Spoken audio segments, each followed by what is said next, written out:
Baik, hadirin sekalian, berhubung Ustadz Wahyudi sudah memasuki Zoom meeting, acara akan saya mulai. Bismillahirrahmanirrahim. Assalamualaikum warahmatullahi wabarakatuh. Alhamdulillahirabbil alamin. Assalatu wassalamu ala asrofil anbiya'i wal mursalin wa ala alihi wa ashabihi ajmain. Segala puji bagi Allah Rabb semesta alam yang telah memberikan kita kesempatan pada malam hari ini untuk dapat mengikuti kajian rutin pengajian Juanda. Yang insya Allah pada malam hari ini kita akan membahas mengenai sejarah dari Syiah dan Khawarij. Topik yang sangat menarik. Untuk itu, marilah kita memulai acara kita pada malam hari ini dengan membaca basmalah bersama-sama untuk keberkahan acara. Bismillahirrahmanirrahim. Untuk selanjutnya, saya persilahkan kepada Ustadz Wahyudi untuk dapat memberikan materi untuk kita. Monggo Ustadz Wahyudi. Bismillahirrahmanirrahim. Assalamualaikum warahmatullahi wabarakatuh. Alhamdulillahirrahmanirrahim. Wassalatu wassalamu ala asyrafil anbiya'i wal mursalin sayyidina wa maulana Muhammadin wa ala alihi wa sahbihi ajmain, amma ba'du. Jamaah sekalian yang kami hormati, puji syukur kehadirat Allah Subhanahu wa taala, pada kesempatan kali ini kita masih bisa diberi kesempatan, masih bisa diberi waktu untuk ngaji bareng. Mudah-mudahan mendapatkan berkah dari Allah Subhanahu wa taala. Salat beserta salam semoga tetap tercurahkan kepada junjungan kita Nabi Agung Muhammad sallallahu alaihi wasallam. Ini merupakan pertemuan kita yang ketiga terkait dengan kajian Ahlul Haq was Sunnah, yang merupakan seri dari buku kami Ahlul Haq was Sunnah. Ini bukunya 3 jilid yang merupakan syarah dari matan himpunan putusan Tarjih Muhammadiyah bab iman bagian ketuhanan. Yang bab 1 ini terkhusus terkait dengan firqah an-najiyah. Karena ketika kita membaca himpunan putusan Tarjih bab iman, kita akan menemukan di bab pertama kali setelah amma ba'du, maka di situ disebutkan amma ba'du fa innal firqah an-najiyah minas salaf. Sesungguhnya firqah najiyah, kelompok yang selamat. Nah, ternyata ketika kita kaji di dalam sejarah Islam, memang banyak sekali terdapat firqah atau kelompok-kelompok Islam. Ada dimulai dari fitnah kubra, sebagaimana yang telah kita sampaikan pada pertemuan sebelumnya, dari fitnah kubra pembunuhan Sayyidina Utsman bin Affan, kemudian Ali bin Abi Thalib, terjadi perang Jamal, dan kemudian terjadi perang Siffin yang mengakibatkan kelompok-kelompok Islam terjadi benturan, peperangan, bahkan antar para sahabat terjadi pertempuran dan peperangan. Kemudian pada masa Ali bin Abi Thalib dan Muawiyah terkait dengan tahkim tadi, ada sebagian yang mendukung Ali bin Abi Thalib, yaitu kelompok Syiah namanya. Syiah itu arti aslinya pendukung, tapi kemudian dinisbatkan kepada mereka yang mendukung sahabat Ali, maka sering disebut dengan istilah Syiah Ali. Sementara pendukung Bani Umayyah disebut dengan Syiah Bani Umayyah atau Syiah Umayyah. Jadi ada 2 Syiah, tetapi yang sering terkenal adalah Syiah itu adalah para pendukung Ali bin Abi Thalib. Kemudian mereka yang keluar dari Ali bin Abi Thalib disebut dengan Khawarij. Saat ini kita akan mengkaji 2 kelompok besar ini. Mudah-mudahan bisa selesai. Jika tidak selesai pun akan kita lanjutkan pada pertemuan yang akan datang. Karena memang 2 kelompok ini cukup besar dan pengaruhnya hingga saat ini. Ketika kita melihat pergulatan politik di Timur Tengah, di Irak, di Iran, di Syria, bahkan sampai ke Afghanistan sana, itu tidak lepas daripada pergulatan antara Syiah, Ahlu Sunnah, dan Khawarij. 3 kelompok ini berseteru sejak zaman Ali bin Abi Thalib hingga saat ini. Untuk sekarang kita akan bagi 2 sesi. Yang pertama terkait dengan sejarah Syiah, kemudian yang kedua terkait dengan ideologi atau paham-paham Syiah dan Khawarij. Untuk sejarah Syiah akan disampaikan oleh Ananda Muhammad Wahyudi. Kemudian ideologinya nanti akan saya sampaikan sendiri. Ananda Muhammad, silahkan dilanjutkan terkait dengan sejarah Syiah. Kemudian nanti kekuasaan Syiah di Fatimiyah di Mesir bagaimana. Kemudian kekuasaan Syiah di Iran, Safawiyah itu bagaimana. Sehingga kita ada gambaran sejarah ada gambaran sejarah penyebaran Syiah. Ternyata pernah di Mesir, ternyata pernah di Iran, dan ternyata sekarang berkuasa lagi di Iran dan Irak. Nanti kita akan coba sedikit berbahas. Silahkan Muhammad.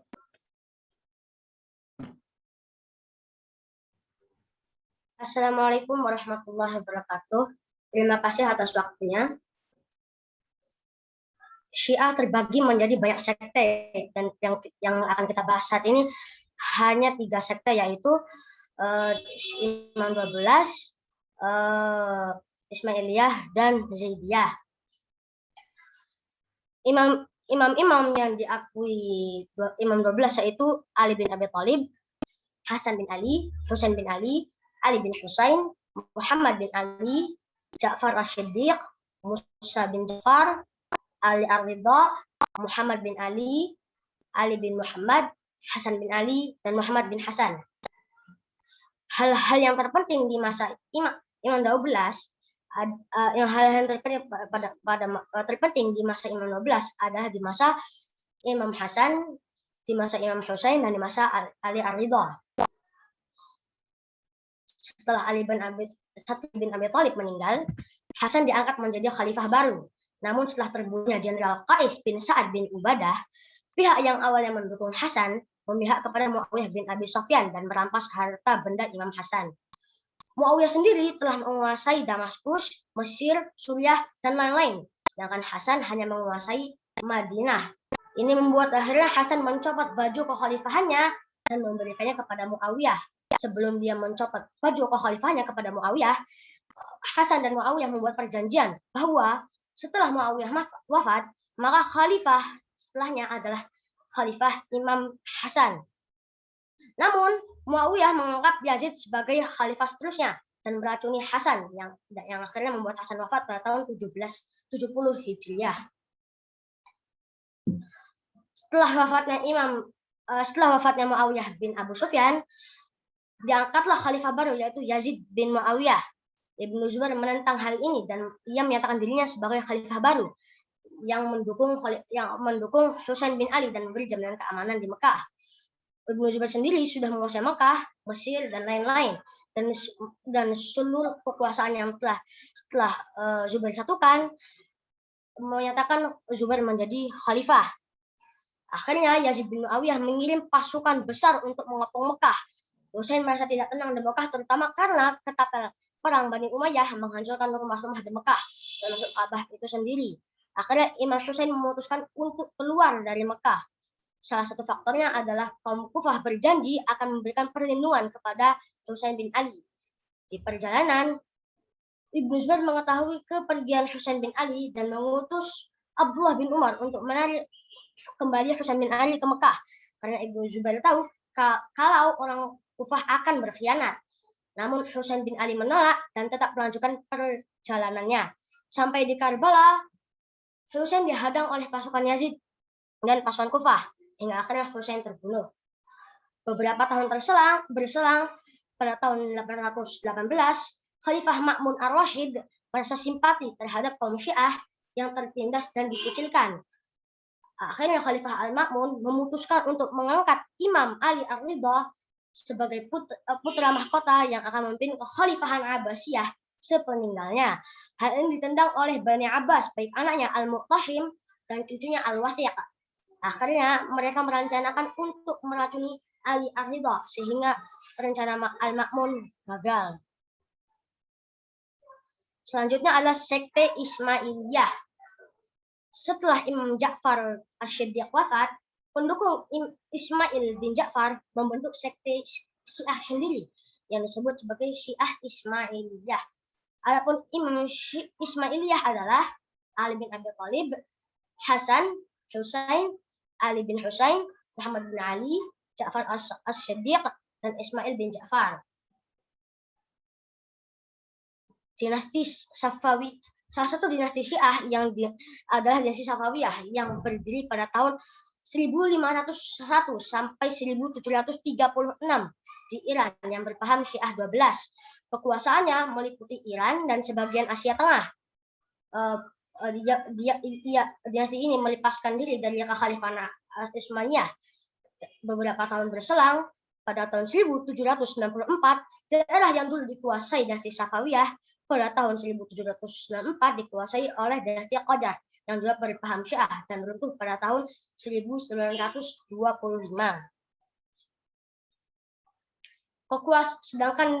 Sedangkan sekte Ismailiyah sendiri memiliki dinasti sendiri, yaitu dinasti Idrisiyah yang memberontak kepada kekhalifahan Abbasiyah setelah kekhalifahan Bani Umayyah runtuh. Tetapi pada tahun 1917, Abdullah al-Mahdi Billah memberontak kepada pemerintahan Idrisiyah dan membentuk Daulah Fatimiyah di Maroko. Lalu di bawah Jenderal Jauhar al-Asyiqili tahun 1974, kekuasaan Fatimiyah meluas ke timur sehingga sampai ke Mesir. Jadi di masa itu seluruh Afrika Utara di bawah kekuasaan Fatimiyah. Ibu kota Fatimiyah dipindahkan ke Mesir dan di saat itulah dibangun Masjid Al-Azhar untuk menyebarkan paham Syiah yang berpusat di Mesir. Sementara di Maroko dijadikan sebagai negara federasi Idrisiyah, dijadikan sebagai negara federasi Fatimiyah di bawah dinasti Fatimiyah yang ikut berpaham Syiah Ismailiyah atau Syiah Fatimiyah. Syiah Fatimiyah berasal di Mesir pada masa Salahuddin Al-Ayyubi pada tahun 1117 Masehi dan Salahuddin Al-Ayyubi mendirikan dinasti Ayyubiyah yang berpaham Sunni. Selanjutnya adalah sekte Zaidiyah. Imam-imam yang diakui sekte Zaidiyah adalah Ali bin Abi Thalib, Hasan bin Ali, Husain bin Ali, Ali bin Husain, dan Zaid bin Ali. Zaid bin Ali juga dikenal dengan Zaid bin Ali Asy-Syahid karena dia syahid pada pertempuran pemberontakannya melawan Bani Umayyah. Peristiwa penting di sekte Zaidiyah, pertama peristiwa terpenting adalah di masa Imam Zaid bin Ali Zainal Abidin ketika melakukan pemberontakan terhadap kekhalifahan Bani Umayyah yang pada saat itu dipimpin oleh Hisham bin Abdul Malik. Zaid mendapat dukungan dari Kufah sebesar 10.000 pasukan dan mendapat bantuan dari Yaman sebesar 5.000 pasukan. Abu Hanifah sendiri membantu harta untuk prajurit Imam Zaid. Pada suatu hari ada sebagian pasukan Zaid yang mencela Abu Bakar dan Umar dan itu ditentang oleh Zaid sehingga banyak pasukan dari Kufah dan Yaman berbalik ke arah Bani Umayyah. Pertempuran pun terjadi antara Zaid dan Bani Umayyah karena Zaid kalah jumlah sehingga Zaid tewas pada pertempuran dan kalah.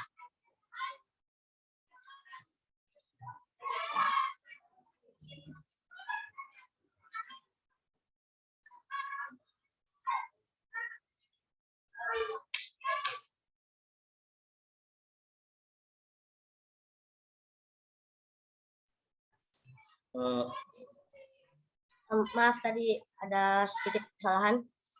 Itulah sekte-sekte Syiah yang saya bahas pada hari ini, yaitu sekte Imam 12, sekte Ismailiyah, dan sekte Zaidiyah. Sekte-sekte ini adalah sekte terbesar Syiah sampai sekarang ini. Demikian dari saya. Wassalamualaikum warahmatullahi wabarakatuh. Waalaikumsalam warahmatullahi wabarakatuh. Saya lanjutkan bahasanya memang kenapa dibahas 3 sekte itu, karena 3 itulah yang sampai saat ini masih dominan. Memang Syiah ini mempunyai banyak pecahan, bahkan di dalam kitab Maqalatul Islamin itu dibahas sampai di atas 10 pecahan itu mungkin. Setidaknya dari pecahan-pecahan itu kita bagi menjadi 2. Yang pertama adalah Syiah Hulu atau Syiah yang sangat berlebihan ketika dia itu memahami atau memandang Sayyidina Ali bin Abi Thalib.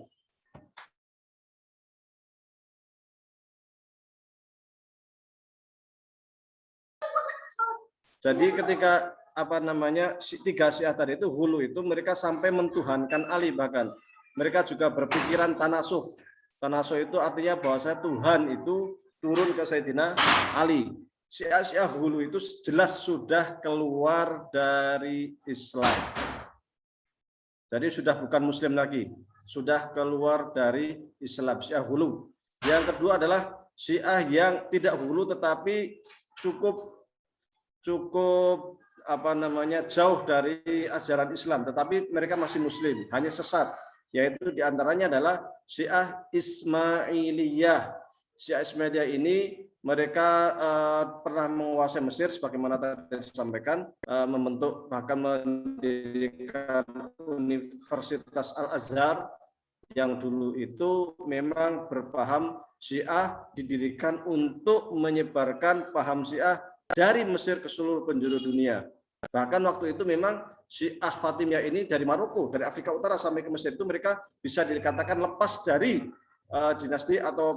dinasti Bani Abbas atau Abbasiyah.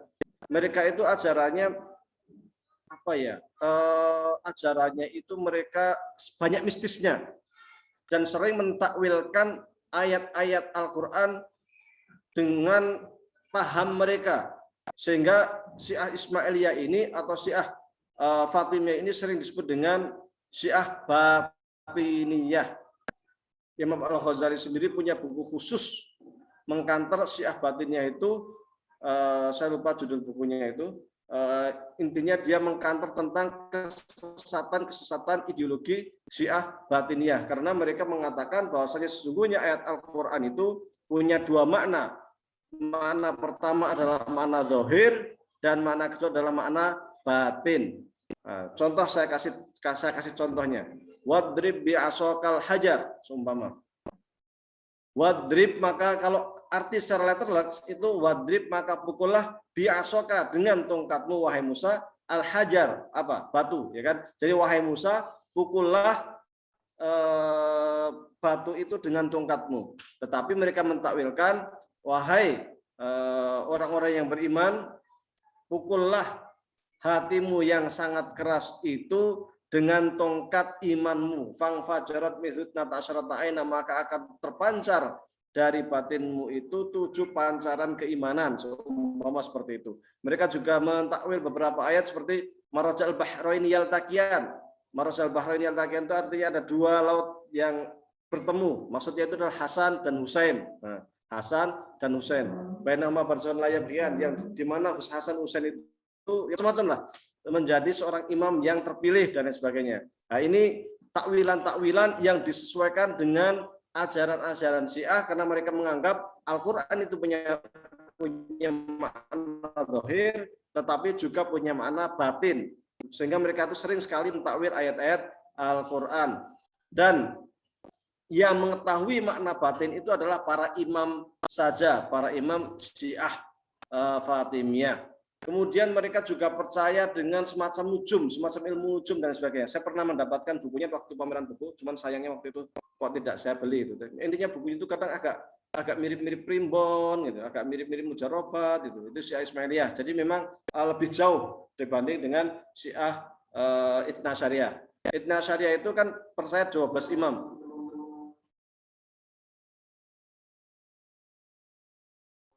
Yang mereka itu mengatakan bahwasanya imam-imam itu maksum.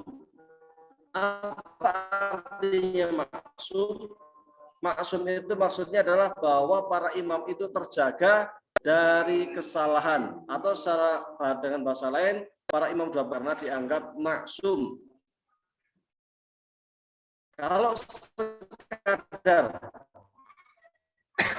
mengatakan bahwasanya para imam itu maksum, mungkin tidak ada masalah, karena di dalam ajaran Sunni juga sebagian thariqat Sunni itu mereka mengenal ajaran namanya al-mahfudz. Al-mahfudz itu adalah para imam thariqat atau dari kesalahan. Tetapi ada beberapa ajaran-ajaran Syiah 12 yang mempunyai kesalahan sangat fatal menurut paham kita, menurut Ahlussunnah wal Jamaah. Sehingga orang Ahlussunnah wal Jamaah tetap mengatakan baik Syiah 12 maupun Ismailiyah tadi dua-duanya sama-sama sesat. Di mana letak kesesatan Syiah 12 ini? Pertama diantaranya adalah kepercayaan mereka tentang akidah bada. Apa itu akidah bada?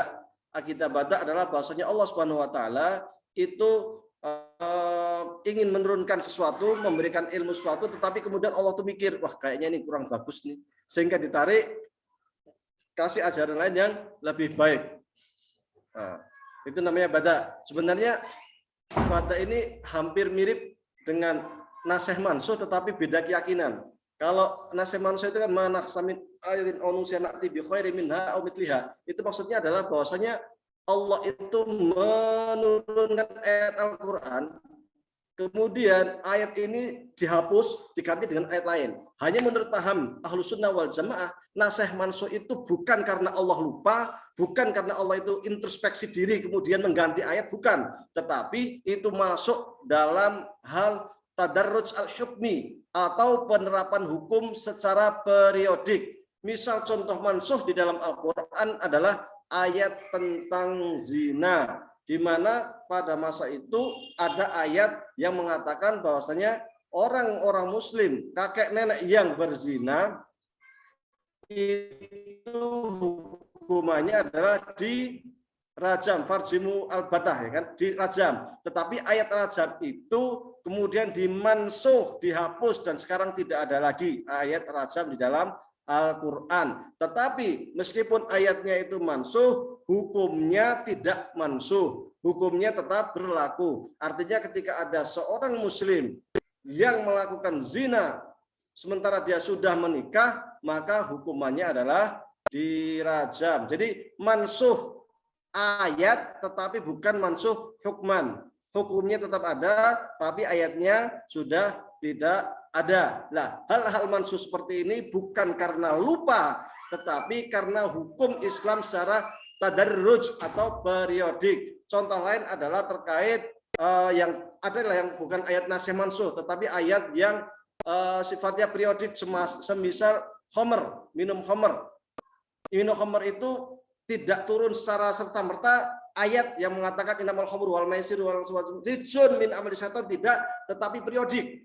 Ayat pertama mengatakan bahwasanya khamr itu tidak baik, maka jauhi ketika sholat, ya kan? Tidak boleh meminum khamr ketika dalam kondisi mau sholat. Kemudian ayat selanjutnya memberikan peringatan cukup keras, dan ketiga baru mengharamkan ayat khamr tersebut.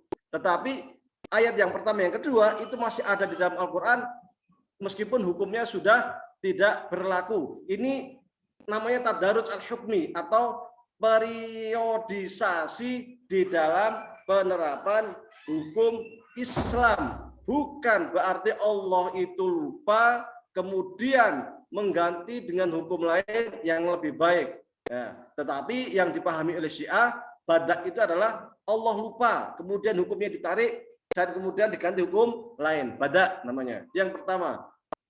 Karena bagi paham Ahlus Sunnah, Allah itu mengetahui sesuatu yang telah lalu, mengetahui sesuatu yang sedang berlangsung, dan mengetahui sesuatu yang akan terjadi di masa depan.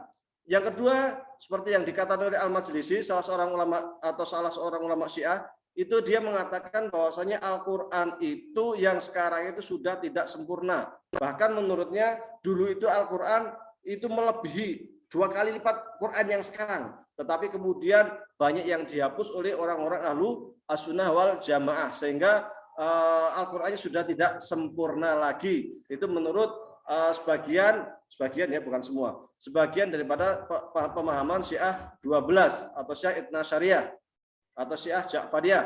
Nah, sering ada istilah Syiah Ja'fariyah, ada 12. Ini sebenarnya ada perbedaan sedikit. Perbedaannya adalah istilah Syiah 12 itu terkait dengan akidah, adapun istilah Syiah Ja'fariyah itu terkait dengan fikih. Seperti kalau umpamanya akidah Ahlus Sunnah wal Jamaah, fikihnya Syafi'i, Hambali, Hanafi, Maliki, ya kan? Akidahnya apa? Syiah Ithna Syariah atau Syiah 12. Fikihnya apa? Fikih Ja'fari. Nah, seperti itu, fikih Ja'fari. Jadi kalau Syiah 12 itu terkait dengan ideologinya, terkait dengan akidahnya, sementara Syiah Ja'fari itu terkait dengan fikihnya. terkait dengan fikihnya. Jadi mereka mengatakan seperti yang dikatakan Al-Majlisi, sebagian daripada ayat Al-Qur'an itu sudah terhapus, sudah tidak ada lagi. Sehingga yang ada sekarang itu sudah banyak yang hilang. Bahkan Al-Qur'an yang sesungguhnya turun pada Nabi Muhammad itu sesungguhnya dulu itu 2 kali lipat daripada Quran yang sekarang. Al-Baqarah itu menurut mereka 2 kali lipat dari yang sekarang. Nah, ini menurut Al-Majlisi, salah seorang Syiah yang dia itu menulis buku sampai berapa? 100 berapa jilid? 135 jilid kalau nggak salah. Yang ketiga, selain akidah, selain mengatakan bahwasanya Al-Qur'an itu tidak sempurna atau sudah dihapus, mereka juga mengatakan bahwasanya tidak semua sahabat itu udul. Artinya apa? Artinya ketika mereka itu melihat para sahabat itu tidak semua riwayat hadis sahabat itu diterima, tetapi harus diteliti ulang. Bahkan Syiah Rafidhah, nah Syiah Rafidhah itu adalah Syiah, bisa jadi dia Syiah 12 bisa jadi, karena tidak semua Syiah 12 itu Rafidhah. Syiah Rafidhah adalah Syiah yang menolak Khalifah Abu Bakar dan Umar. Maka disebut Rafidhah, penolakan, menolak Rafidhah. Mereka menolak Khalifah Abu Bakar dan Umar. Bahkan mereka itu kadang mencela atau menghina atau bahkan merendahkan, mencaci maki Abu Bakar dan Umar. Nah, sebagian Syiah itu mereka tidak menerima hadis-hadis dari para sahabat. Di antaranya adalah Umar, Abu Bakar, Abu Hurairah, Aisyah, siapa lagi dan lain sebagainya. Ada beberapa sahabat yang mereka itu dikumpulkan dan dianggap majruh lah. Sementara bagi Ahlus Sunnah wal Jamaah seluruh sahabat itu dianggap sebagai udul dan bisa diterima. Nah, kemudian selanjutnya bahwasanya hal lain yang membedakan antara paham Syiah dengan Ahlus Sunnah terkait dengan imamah. Masalah al-imamah. Al-imamah itu adalah persoalan politik. Bagi Ahlus Sunnah wal Jamaah, persoalan politik itu masuk ranah hukum fikih atau cabang ilmu fikih, furu' fikih. Tetapi bagi Syiah, persoalan imamah ini masuk di dalam persoalan akidah. Sehingga ketika kita membuka buku-buku ilmu kalam, kita akan menemukan bahwasanya bahasan terakhir itu terkait dengan bahasan al-imamah. Padahal ilmu kalam, termasuk ilmu kalam Sunni, itu bab terakhir itu terkait dengan imamah. Mengapa ulama Sunni memasukkan al-imamah? Katanya tadi dikatakan bahwasanya al-imamah itu masuk dalam bahasan fikih. Tapi mengapa ketika kita membuka ilmu kalam Sunni, semisal Asy-Syamil, semisal al-Ibkar fi Usuluddin, semisal apa dan lain sebagainya, Al-Burhan, Syarhul Mawaqif dan lain sebagainya. Kenapa di bab terakhir itu masuk bab imamah? Karena ulama-ulama Syiah itu sering memasukkan bab imamah atau politik itu terkait dengan urusan akidah, sehingga Ahlus Sunnah wal Jamaah ketika mengkanter mereka itu dimasukkan ke dalam ilmu kalam, meskipun sesungguhnya bab imamah ini masuk di dalam furu' atau cabang ilmu fikih. Maka Ahlus Sunnah wal Jamaah juga menulis buku, misalnya Imam Haramain menulis buku politik dengan judul Hiyatul Umam. Itu masuk buku fikih, bukan buku akidah. Kemudian misalnya Imam Al-Mawardi menulis buku Al-Ahkam As-Sultaniyah, itu juga terkait dengan buku politik, namun masuk dalam kajian ilmu fikih, bukan masuk dalam ilmu akidah. Namun bagi kalangan Syiah, bab imamah ini masuk di dalam urusan akidah, bukan masuk di dalam ranah fikih. Hanya saja, apakah kemudian bagi mereka yang tidak mempercayai imamah di dalam akidah, menurut Syiah, apakah mereka itu keluar dari Islam? Bagi Syiah mereka tidak keluar dari Islam, tetapi mereka bukan dari golongan Syiah 12. Ini sesungguhnya mirip dengan Mu'tazilah. Jika artinya semua yang mengakui usul khamsah Mu'tazilah berarti dia bagian dari Mu'tazilah. Sementara yang tidak mengakui berarti dia bukan Mu'tazilah. Sama seperti itu. Di Syiah, siapa yang mengakui para imam 12 berarti dia termasuk Syiah, tetapi bagi mereka yang tidak mengakui Syiah 12 berarti mereka bukan Syiah. Nah, seperti itu. Jadi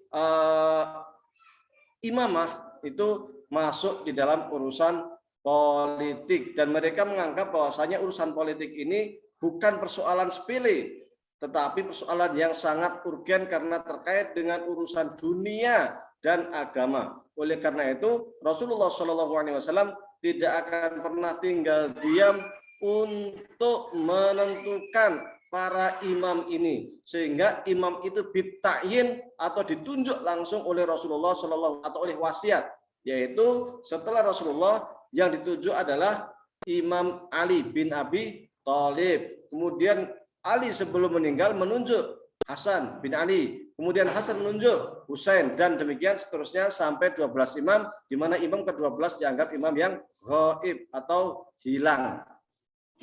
Jadi imam itu ditunjuk. Sementara setelah imam 12 hilang, bagi kalangan Syiah itu tidak ada imam lagi, maka sementara keberadaan negara itu sesuatu yang harus dilakukan karena tanpa negara, tanpa pemimpin, negara akan kacau, sehingga mereka itu merumuskan sebuah politik hukum yang disebut dengan istilah wilayatul faqih. Wilayatul faqih itu apa? Wilayatul faqih itu adalah konsep politik semacam ahlul halli wal aqdinya Syiah, namun mereka itu dianggap sebagai wakil daripada imam yang ghaib. Wakil, jadi semacam Imam Khomeini seumpama atau para pemimpin Iran setelah Imam Khomeini itu mereka bukan imam maksum, tetapi mereka itu naibun lil imami al-ghaibi atau wakil dari imam yang ghaib.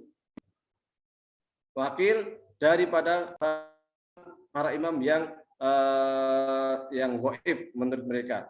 Sampai menurut mereka itu sampai akan datang kelak Imam Mahdi al-Muntadhar, Imam Mahdi yang akan turun ke dunia, yang mereka itu berasal dari keturunan Ahlul Bait, yang mereka sungguhnya dari kalangan Syiah Itsna Asyariyah. Itu menurut pemahaman mereka. Jadi politik itu wasiat. Adapun yang merumuskan wilayatul faqih itu adalah sebelum Imam Khomeini itu ada di Irak. Sebentar. Fakir Sodr. Fakir Sodr. Kita punya bukunya ini. Fakir Sodr kemudian dilanjutkan oleh Fakir Sodr itu seorang pemikir Syiah yang cukup ternama, yang dia itu seorang filosof tapi juga pakar ekonomi, mempunyai buku judulnya itu Falsafatuna yang sangat bagus. Menulis buku juga judulnya itu Iqtisaduna yang itu terkait dengan ekonomi Islam, dan buku tersebut dijadikan rujukan luar biasa di dunia Islam baik kalangan Sunni maupun Syiah. Ini Syiah 12. Kemudian yang ketiga adalah terkait dengan Syiah Zaidiyah. Nah, tadi dikatakan ada Syiah Ismailiyah yang pertama adalah Syiah Hulu yang itu sudah keluar dari Islam, kafir lah Syiah Hulu ini. Yang kedua Syiah Ismailiyah atau Fatimiyah, mereka masih muslim tapi sesatnya banget. Yang ketiga adalah Syiah 12. Nah, Syiah 12 itu juga dibagi menjadi dua. Yang satu adalah Syiah 12 yang Rafidhah, yang kedua yang bukan Rafidhah. Rafidhah itu adalah Syiah 12 yang mereka itu menolak Khalifah Abu Bakar dan Umar, sehingga terkadang mereka itu suka mencela Abu Bakar dan Umar. Sementara yang bukan Rafidhah, mereka tetap mengakui Abu Bakar dan Umar sebagai khalifah. Jadi tidak semua Syiah 12 itu Rafidhah, tidak semuanya. Contohnya adalah Bakir Sodri, kemudian juga Muqtada Sadr. Kalau Anda membaca buku-buku tentang sejarah peperangan antara Irak dengan Amerika, maka di sana akan ketemu orang yang bernama Muqtada Sadr. Muqtada Sadr itu seorang Syiah dari Irak yang membakar semangat perlawanan untuk melawan Amerika, dan dia menolak dan menganjurkan kepada kepada pengikutnya Syiah 12 di Irak untuk berhenti mencaci Abu Bakar dan Umar. Meskipun dia juga Syiah 12, tapi dia mengakui Abu Bakar dan Umar sebagai khalifah. Bahkan dia juga menghimbau kepada orang-orang Syiah untuk tidak mencaci para sahabat-sahabat Nabi, terutama di antaranya adalah Sayyidah Aisyah. Nah, ini Syiah 12, tetapi dia bukan Rafidhah, tetapi di sana ada Syiah 12 yang Rafidhah, yang mereka itu mencela Abu Bakar, mencela Umar, mencela Aisyah dan lain sebagainya, seperti yang ditulis di dalam buku-bukunya Al-Majlisi. Syiah secara yang ketiga atau yang keempat adalah Syiah Zaidiyah. Syiah Zaidiyah ini didirikan oleh Zaid bin Ali bin Zainal Abidin. Dia ini sesungguhnya secara fikih itu tidak terlalu jauh dari fikih mazhab Syafi'i. Secara akidah juga tidak terlalu jauh dengan ahlu sunnah wal jamaah. Perbedaannya sesungguhnya terletak pada pengakuan Zaid bin Ali sebagai khalifah, tetapi mereka mengatakan bahwasanya khalifah yang ada itu Abu Bakar, Umar dan sebagainya itu mereka mengakui semua sebagai khalifah yang sah. Hanya saja menurut Zaidiyah ini sesungguhnya yang lebih baik itu adalah khalifah dari Ahlul Bait. Tetapi karena kondisi tidak memungkinkan, maka dibolehkan mengangkat khalifah yang bukan dari Ahlul Bait. Imam Zaid ini sangat terkenal seorang ulama besar. Dia itu merupakan kawan atau teman dari Wasil ibnu Atta dan kawan dari Abu Hanifah An-Nu'man. Bahkan dari sisi ideologi, akidah, itu pernah belajar ke Wasil bin Atta. Wasil bin Atta itu pendiri Mu'tazilah. Sehingga ketika kita melihat akidah daripada Syiah Zaidiyah, termasuk bahkan Syiah 12, itu secara akidahnya itu akan dekat dengan paham Mu'tazilah, kecuali di beberapa hal seperti bab imamah dan sebagainya, bab imam maksum. Tetapi di dalam hal-hal terkait dengan uluhiyat itu agak dekat dengan paham Mu'tazilah. Dan ini tidak heran karena Imam Zaid sendiri merupakan teman akrab daripada Wasil bin Atta dan teman akrab Abu Hanifah, sehingga kedekatan fikihnya juga dengan Ahlussunnah tidak begitu jauh. Abu Hanifah itu waktu ketika Imam Zaid melakukan perlawanan pemberontakan revolusi melawan Bani Umayyah, itu memberi dukungan harta. Karena memang Abu Hanifah waktu itu ingin ikut berperang sesungguhnya, tetapi karena banyak titipan yang ada pada dirinya sehingga tidak bisa ikut berperang dan memberikan bantuan finansial. Karena memang oleh Abu Hanifah melihat bahwasanya Bani Umayyah itu memang sudah sangat zalim sekali, sehingga memang harus diperangi. Ini Syiah Zaidiyah. Syiah Zaidiyah ini berkembang di Yaman, sementara Syiah 12 itu berkembang di Iran dan Irak. Irak itu 60%-nya adalah Syiah 12. Kalau Yaman, Syiah Zaidiyah. Terus Syiah Ismailiyah dari mana? Ada dulu memang berkembang di Mesir dan di Afrika Utara. Namun sekarang Syiah Ismailiyah itu berkembang di Pakistan dan India. Syiah yang di sana itu kebanyakan adalah Syiah Ismailiyah atau Fatimiyah. Ini terkait dengan ajaran-ajaran Syiah. Bagaimana dengan Syiah kontemporer? Syiah kontemporer sekarang ini berkuasa di Iran sejak terjadi revolusi Iran tahun 1979.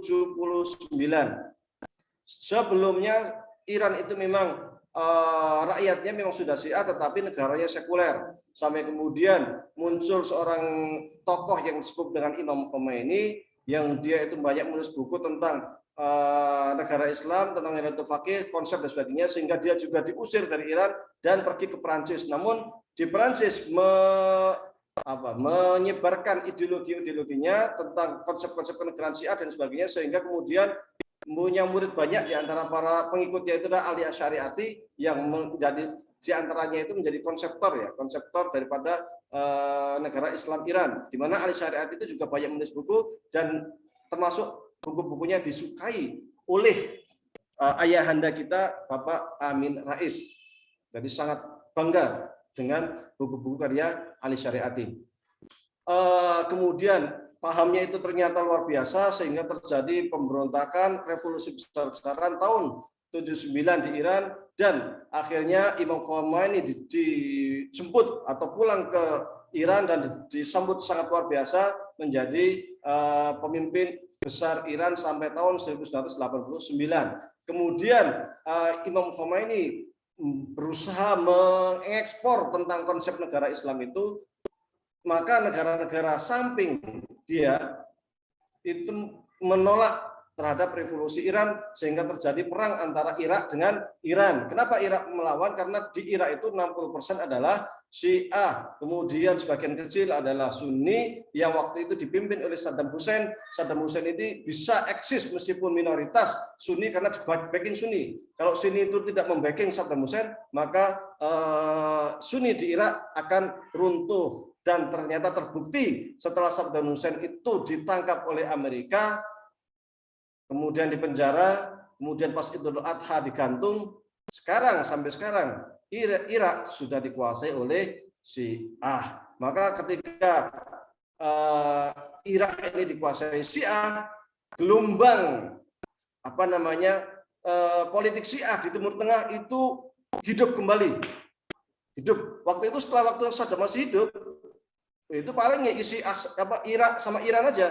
Pertempuran itu setelahnya itu dihalang-halangi oleh Saddam Hussein. Jangan sampai revolusi Iran itu menyebar kemana-mana, dan cukup berhasil lah Saddam Hussein. Tetapi kemudian terjadi perang Teluk di mana Amerika menuduh Irak itu mempunyai senjata perusak massa dan lain sebagainya, sehingga Irak diembargo ekonomi, diserang secara militer. Dan yang cukup menyedihkan adalah yang membantu runtuhnya Saddam Hussein itu negara-negara Sunni, yaitu Kuwait dan Saudi terutama.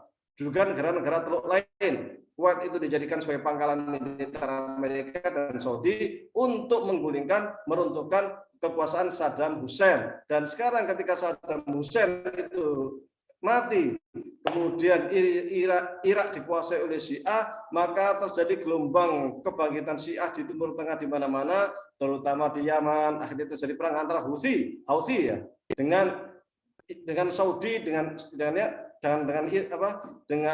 Sunni di Yaman dan sebagainya, perang saudara. Kemudian perang saudara di mana? Di Suriah. Kemudian di mana-mana terjadi gelombang kebangkitan Syiah. Artinya apa? Sesungguhnya yang memetik buah peperangan di Timur Tengah ya yang menanam. Ya. Jadi yang menanam siapa?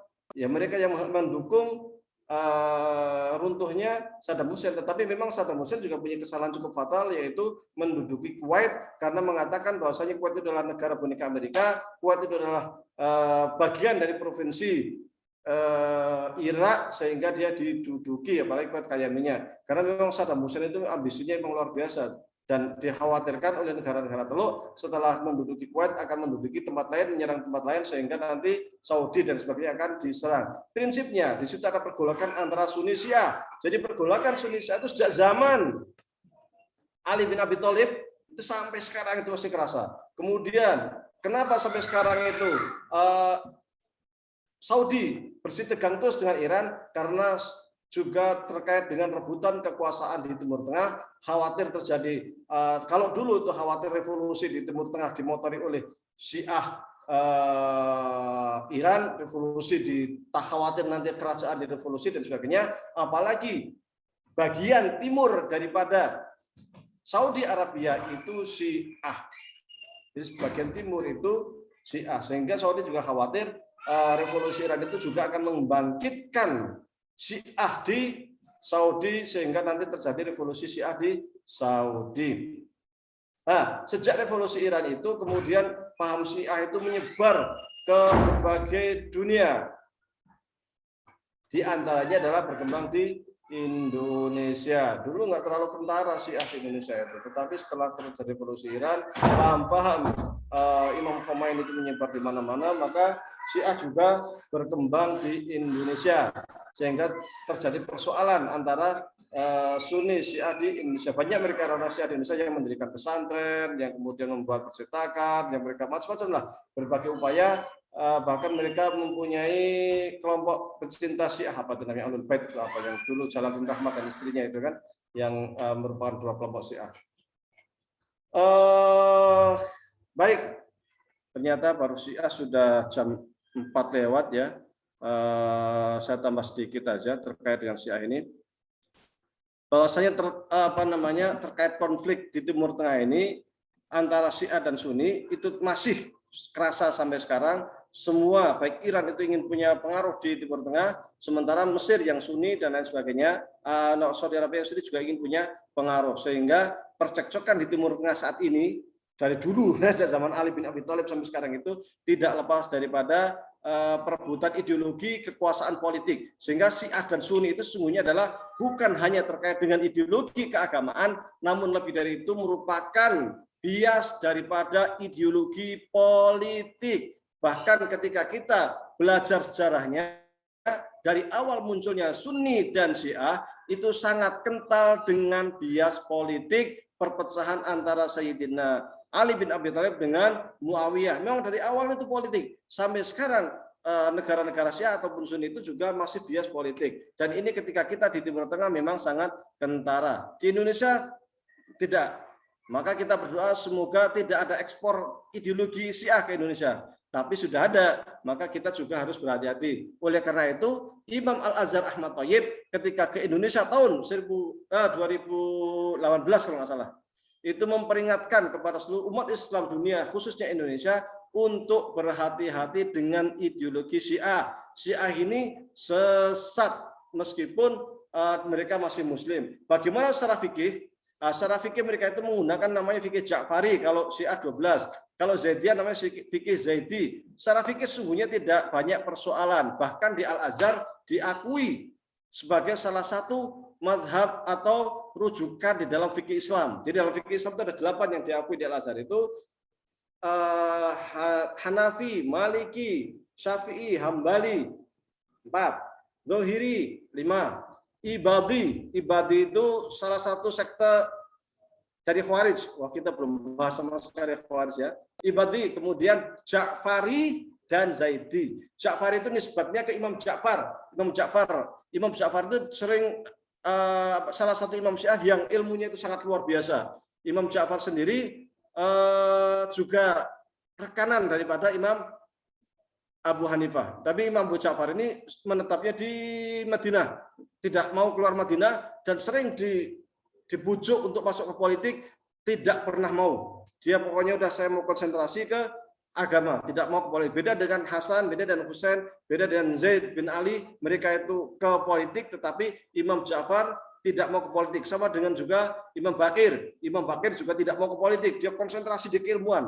Maka Imam Bakir dan Imam Ja'far itu dianggap dua tokoh Syiah yang mempunyai keilmuan luar biasa. Sehingga secara fikih sering disebut dengan istilah fikih Ja'fari. Dan tidak terdapat banyak perbedaan sungguhnya secara fikih antara Ahlus Sunnah dengan Syiah, kecuali beberapa hal. Di antaranya adalah terkait dengan nikah mut'ah. Saya di samping saya itu sungguhnya saya punya beberapa buku Syiah. Nah, ini buku Syiah nih. Judulnya itu asli yang mengarang Asad Haidar. Judulnya Imam As-Shadiq, Al-Imam As-Shadiq wal Madhab Al-Arba'ah. Posisi Imam Ja'far Shadiq dari para imam 4 madhab. 4 madhab itu adalah Abu Hanifah, Imam Malik, kemudian Imam Syafi'i dan Imam Hanafi. Nah, posisi Imam Ja'far itu bagaimana? Ini ada berapa jilid nih? 6 jilid nih bukunya, ada 6 jilid. Ini yang menulis orang Syiah, dan ketika saya baca ini sungguhnya ya tidak jauh-jauh amat lah judul dengan fikih Syiah dengan fikih Ahlussunnah. Ini saya juga punya buku khusus judulnya Fiqhu Al-Imam Ja'far Shadiq. Fikih daripada Imam Ja'far Shadiq. Ini buku juga cukup banyak, terdiri dari 6 jilid. 6 jilid yang dibukukan menjadi 3 jilid.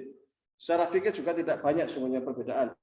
Maka kita sah ketika sholat di belakang orang Syiah, sah. Sebagaimana kita menjadi imam, belakangnya Syiah sah, kita menjadi imam. Depan kita seorang Syiah yang menjadi imam, kita makmum, sholat kita juga sah. Ya, ini saya juga punya buku Mabakir Sotr Falsafatuna. Ini sangat bagus bagi orang yang cinta filsafat. Buku ini sangat bagus untuk dibaca. Kemudian buku Aliyah Syariati juga sebenarnya sangat bagus. Kemudian ada buku lain punya Syiah, Tabatabai, seorang mufasir, penafsir Syiah yang juga sering dijadikan rujukan oleh Ahlus Sunnah. Kemudian ada buku-buku Syiah yang sering dijadikan rujukan orang-orang Muhammadiyah, yaitu diantaranya adalah Nailul Autor. Itu Syiah Zaidiyah. Itu buku di Muhammadiyah sering jadi rujukan. Kemudian satu lagi Nailul Autor sama Subul Salam. Kalau Nailul Autor itu kan Asyokani. Kalau Subul Salam itu karya As-Sun'ani. Keduanya itu adalah Syiah Zaidiyah. Tetapi meskipun dua-duanya itu Syiah Zaidiyah, buku ini sering dijadikan rujukan oleh ulama Sunni, termasuk diantaranya adalah Muhammadiyah yang sering merujuk pada buku Nailul Autor dan Subul Salam. Yang keduanya sesungguhnya merupakan buku karya ulama Syiah Zaidiyah. Kalau ulama Syiah Ja'fariyah yang terkenal itu ya itu tadi tafsir Tabatabai, kemudian buku falsafatnya punya Bakir Sodar, kemudian Iqtisodnya Bakir Sodar, kemudian banyak lagi. Dan beberapa pemikiran Syiah memang cukup terkenal. Ada juga seorang filosof juga dari Iran yang cukup terkenal. Bahkan banyak juga belakangan adalah para filosof itu pemikir filsafat Muslim itu juga banyak dari kalangan Syiah. Intinya tidak semua Syiah itu buruk. Yang baik kita ambil, yang tidak baik kita hindari. Saya juga punya buku-buku jurnal, cuman saya cari tadi kok nggak ketemu. Ada ya.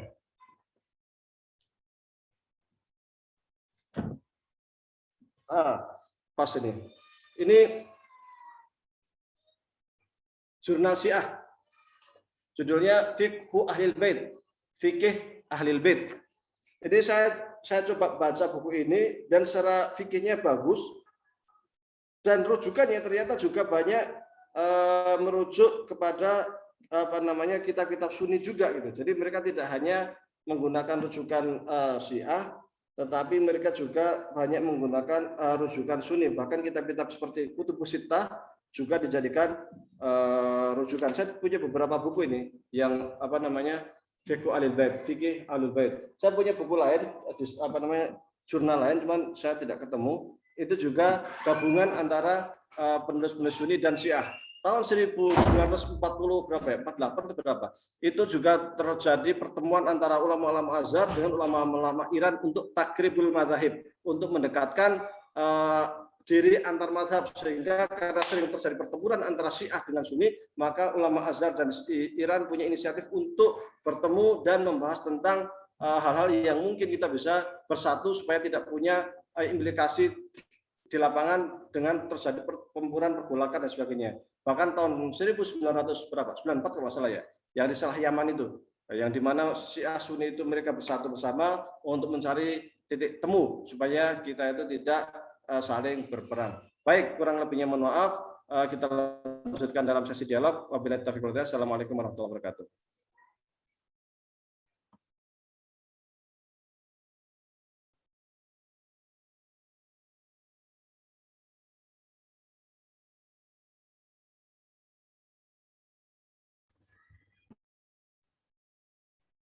Assalamualaikum Ustadz, izin bertanya Ustadz. Akan saya serahkan ke moderator.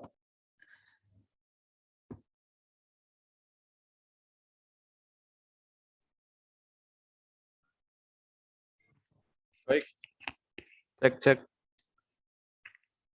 Terima kasih Ustadz Wahyudi atas pemaparan materinya. Alhamdulillah sangat bermanfaat dan penjelasan yang diberikan, alhamdulillah, menurut saya sudah sangat lengkap. Tapi mungkin pasti dari para jamaah ada banyak pertanyaan yang ingin ditanyakan.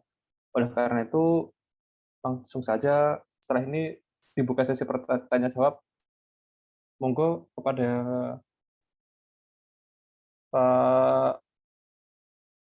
Pak Adhan. Silahkan dapat open mic untuk bertanya.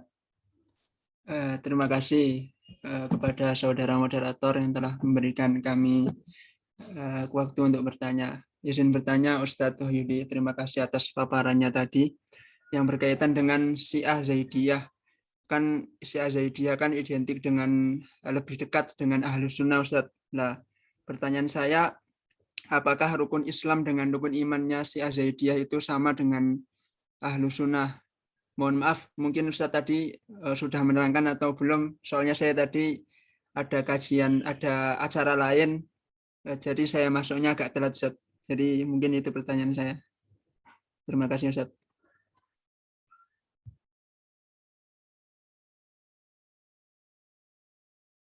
Mohon izin Ustadz, ingin ditampung terlebih dahulu atau langsung dijawab?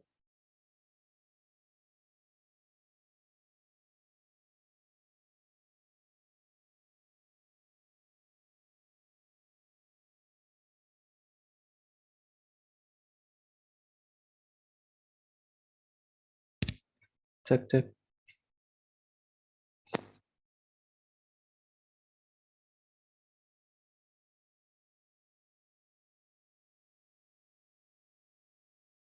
Baik, langsung saya jawab atau? Monggo Ustadz, mau Ya. ditampung dulu atau langsung dijawab? Terkait rukun iman atau rukun Islam Syiah, baik Syiah Zaidiyah maupun Syiah 12 itu sama. Rukun iman, rukun Islamnya itu sama. Karena ketika usuluddinnya, rukun iman, rukun Islamnya beda, maka dia sudah keluar dari Islam. Otomatis. Cuman perbedaannya itu tadi terkait dengan imamah saja.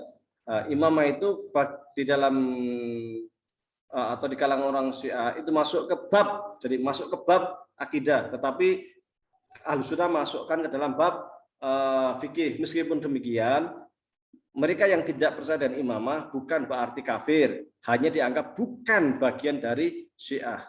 Jadi sama, Syiah itu ya rukun Islam ya Allah sebagai Tuhan kita, Nabi Muhammad sebagai Nabi terakhir, kita cukup punya ayat Al-Quran sama. Kalau Anda ke Iran sekarang, beli mushaf di Iran, cek satu-satu sama Qurannya. Saya punya buku-buku fikih, cara rujukan istidlalnya, mencari dalilnya sama. Qurannya, caranya, saya bahkan punya usul fikih Syiah yang karya ulama Syiah sendiri. Kalau kalian ulama Sunni saya punya. Ini namanya kitab ini namanya Imam Zaid.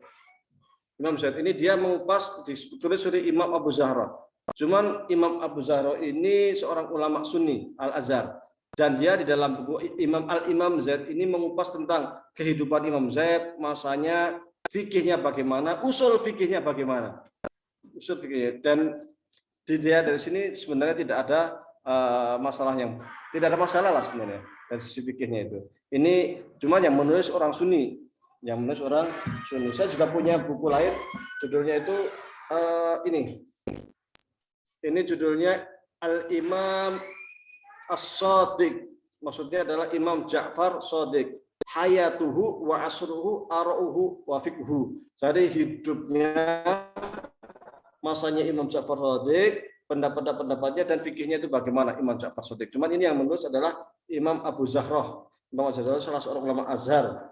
Nah, di sini juga dibahas panjang lebar, terutama terkait dengan perbedaan istimbatul ahkam, cara mencari dalil antara Ahlussunnah dengan Syiah Ja'fari, terutama juga dibahas panjang lebar terkait dengan nikah mut'ah. Secara umum sebenarnya juga tidak banyak perbedaan. Ada sih perbedaan, karena mereka ada istilah akhbari, ada istilah itu macam-macam.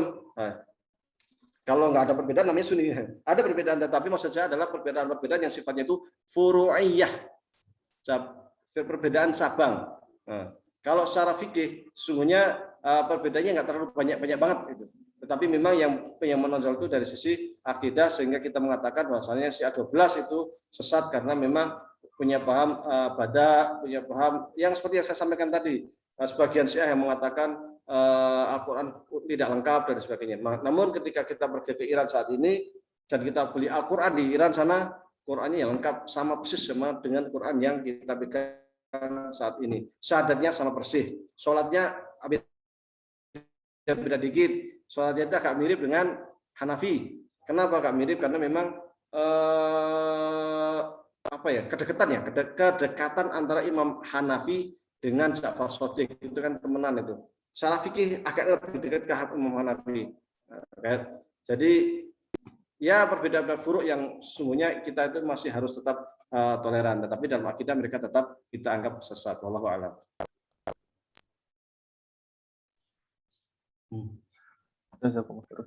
Apakah ada yang ditanyakan lagi, Pak? Atau sudah cukup jelas?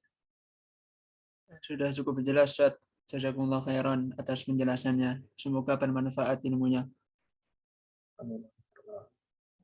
Izin Ustadz, ada pertanyaan dari kolom chat. Izin saya bacakan. Assalamualaikum Ustadz, apakah semua Syiah itu sesat?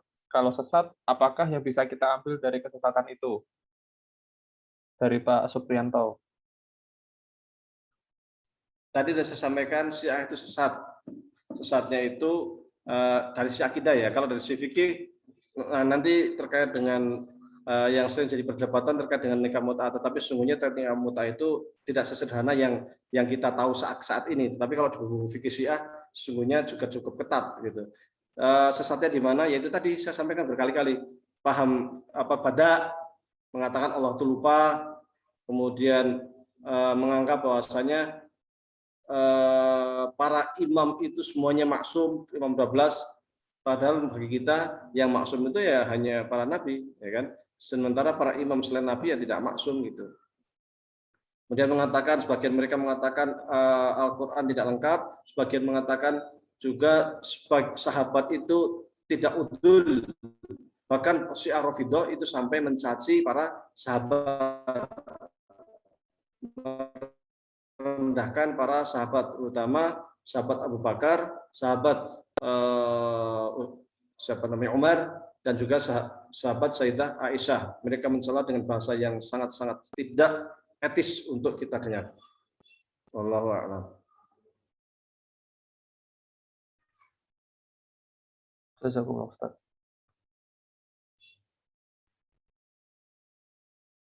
Dipersilahkan bagi para jamaah untuk bertanya.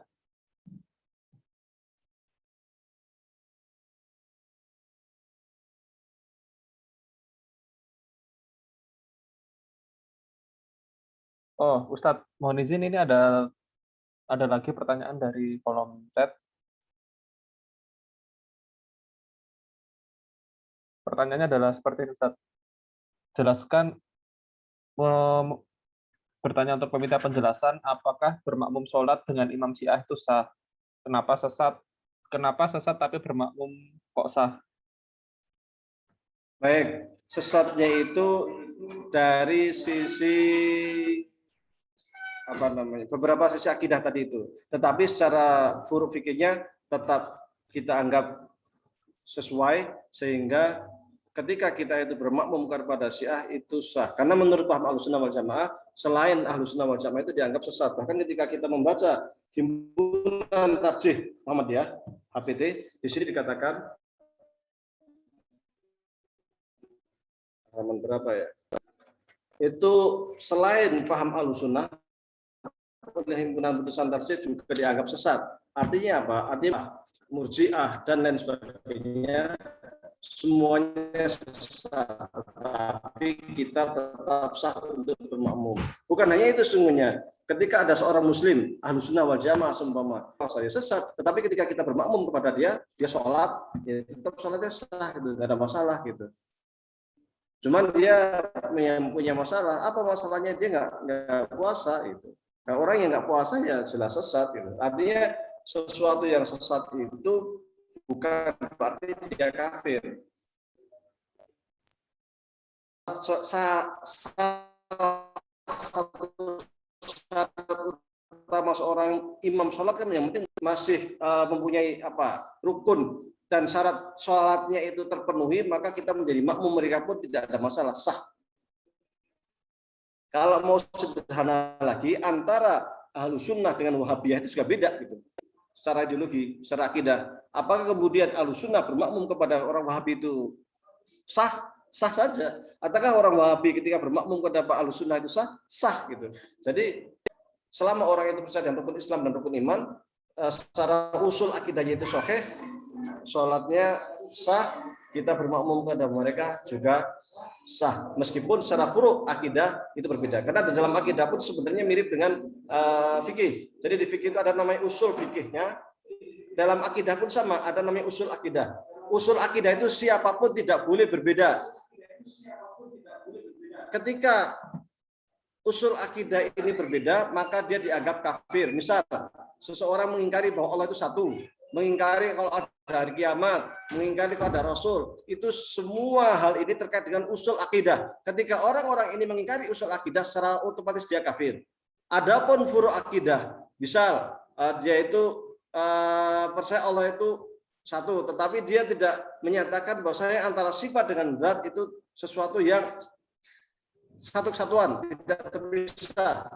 Sementara Sunnah mengatakan sifat itu sesuatu yang melekat, tetapi dia berbeda. Tetapi Mu'tazilah sifat Allah. Nah, ini kan furu akidah. Atau Imam Mahdi itu ada apa enggak? Atau sisa kubur itu bagaimana sih? Nah, itu kan khilaf furu akidah itu. Jadi hal-hal yang terkait dengan furu akidah itu tidak menjadikan seseorang itu sebagai kafir. Oleh karena itu di dalam HP bab iman dikatakan urusan akidah Muhammadiyah mengikuti paham ahlu sunnah wal jamaah, di mana hanya menggunakan hadis mutawatir. Sementara hadis ahad sekadar untuk penguat yang mutawatir saja. Kenapa demikian? Supaya kita tidak mudah mengkafirkan seseorang karena perbedaan di dalam memahami furu' akidah. Selama usulnya itu sudah sama, sah. Adapun perbedaan kecil di furu' itu kita toleransi, tidak ada masalah. Wallahu a'lam. Jazakumullah khair Ustaz. Mohon izin kepada para jamaah, apakah masih ada yang ditanyakan? Bisa melalui chat atau bisa bertanya secara langsung. Monggo.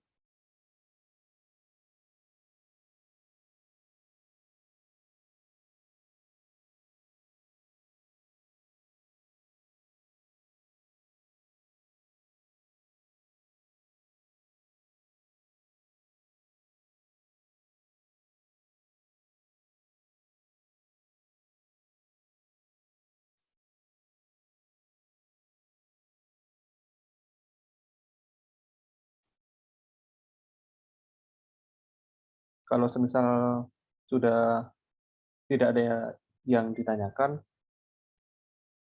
mohon izin Ustadz untuk dapat memberikan closing statement pada kajian malam hari ini. Baik. Sebagai penutup, barangkali perlu kita sampaikan bahwa memang konflik-konflik yang ada di Timur Tengah saat ini bahkan menjalar ke beberapa negara, bahkan akan sebagian juga membawa ke secara ideologi membawa ke Indonesia. Syiah Sunni ini awalnya memang politik dan sampai sekarang itu adalah konflik politik. Jadi konflik politik itu kemudian yang berkembang menjadi konflik ideologi. Jadi konflik politik yang berkembang kemudian menjadi konflik ideologi. Awal mulanya sebenarnya mereka itu adalah partai-partai politik yang semuanya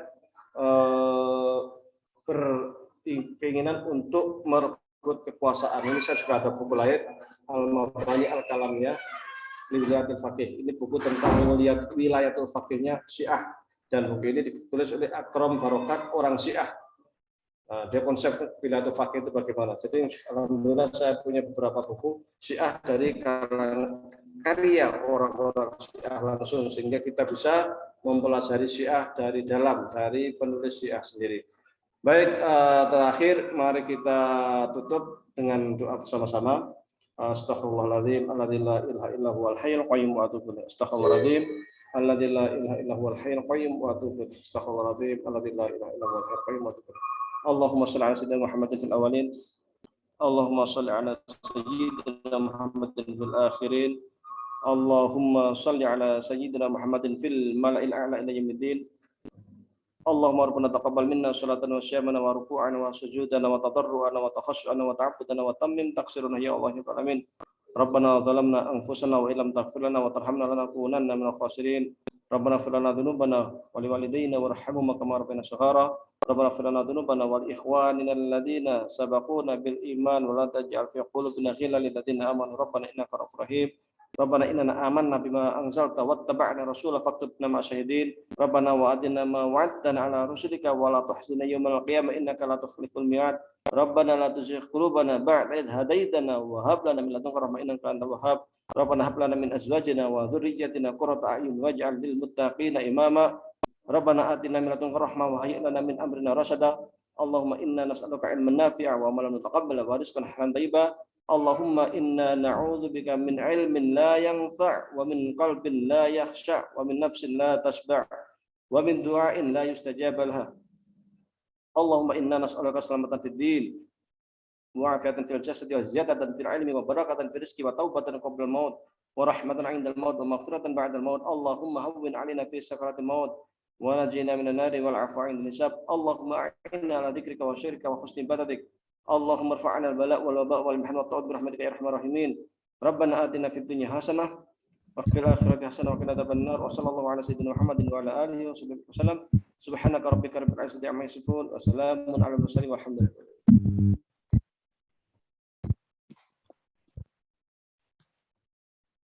Jazakumullah khair untuk Ustadz Wahyudi dan untuk jamaah yang hadir pada malam hari ini. Semoga kita semua senantiasa diberikan kesehatan dan segala kenikmatan yang lain untuk dapat beribadah kepada Allah.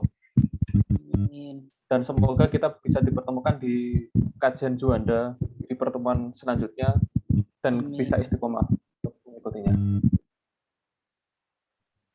Mari kita tutup acara pada malam hari ini dengan hamdalah, alhamdulillahirabbil alamin, dan doa kafaratul majelis. Subhanakallahumma wa bihamdika asyhadu an la ilaha illa anta astaghfiruka wa atubu ilaik. Saya Novel Hafiz sebagai pembawa acara mewakili FKM Stanmu meminta maaf apabila banyak kekurangan. Wassalamualaikum warahmatullahi wabarakatuh. Waalaikumsalam warahmatullahi wabarakatuh. Waalaikumsalam warahmatullahi wabarakatuh. Akhir batin semuanya. Assalamualaikum. Waalaikumsalam warahmatullahi wabarakatuh. Mohon izin live.